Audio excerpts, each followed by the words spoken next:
कितने इंटरव्यू बाकी हैं? सर जी 2 बाकी हैं। बुलाओ जल्दी जल्दी कंटेस्टेंट प्लीज। गोलमाल है भाई, सब गोलमाल है। Yes sir. हाँ जी। तो पाकिस्तान के मौजूदा वजीर आजम का नाम क्या है? शहबाज शरीफ। और पाकिस्तान के वजीर दाखिला? राणा सनाउल्लाह। पाकिस्तान के कितने सूबे हैं? 5। गुड। क्या जमीन गोल है? सर साइंसदान कोशिश तो बहुत कर रहे हैं लेकिन अभी तक इसको प्रूफ नहीं कर पाए। Very good, very good. आप जाएं, हम आपको बाद में बताते हैं। Thank you. जान छुट्टी या अल्लाह। यार तेरा इंटरव्यू के मेरे है। बहुत अच्छा। मुझे तो आंसर बता दे।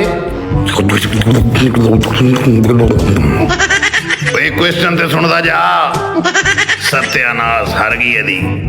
Next contestant please come here. Sir मैं कम इन। आते गए हैं। कैसा बॉस है, जगह ही नहीं बढ़ाई है, मैं इत्थे ही बह जाना। गोलमाल है भाई, तेरा नाम की है? गोलमाल है। शहबाज शरीफ। अबे दा नाम?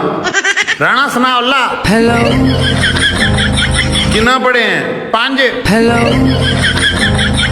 और तू पागल तो नहीं है? साइंसदान कोशिश तो बड़ी कर रहे हैं लेकिन अभी प्रूफ नहीं आया।